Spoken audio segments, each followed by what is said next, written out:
Again, are we stupid? Because it feels like we're kind of stupid. Okay, what happened? Well, Virginia came out and voted in favor of gerrymandering, of redistricting the state in a way that does not represent the people of Virginia.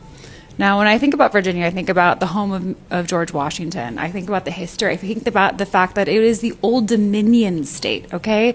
It is one of the OGs. It was founded as a colony in like 1690. And yes, I am saying this as I wait to get my facial because I'm angry in the waiting room. Here's the thing. Virginia's state motto is Sic Semper Tyrannis, which means in English, translated from the Latin, and thus always to the tyrants. What does that mean? Well, it means that the tyrants need to be destroyed. It means that tyranny has no place in America. And Abigail Spanberger, as the governor of Virginia, well, she's basically being a tyrant. So just one of these proposed new districts, right, that they just voted in last night, it's going to span over 3 hours of driving time so that the crazy liberals in the major cities near, the borders of the state are representing the rural farmers and blue-collar workers that are very conservative in the inside of the state. It disenfranchises so many voters, and it's really shameful because the Democrats poured in hundreds of millions of dollars, at least over $100 million, into this race in marketing.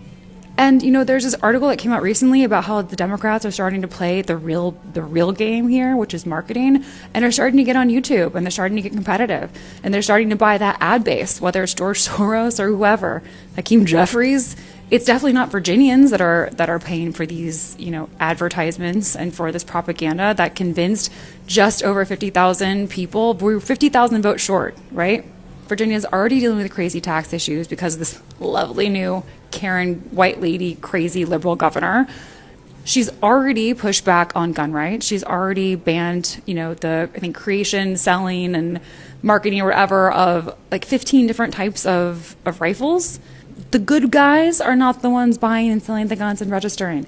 The bad guys are the ones borrowing guns, stealing guns. You're not stopping bad people from getting guns when you put more laws that restrict the good guys who are registering from having them. A bad person can always find a weapon. That's the reality. So this is a very disappointing situation for Virginia. I mean, basically, the Democrats are going to have a 4-seat House advantage now when the midterms roll around. This is still subject to this Virginia Supreme Court allowing it to go into effect immediately because they do have some jurisdiction over when it can be enacted. Not if, but when. Really a sad day. That's not why I'm getting a facial, but maybe it should be.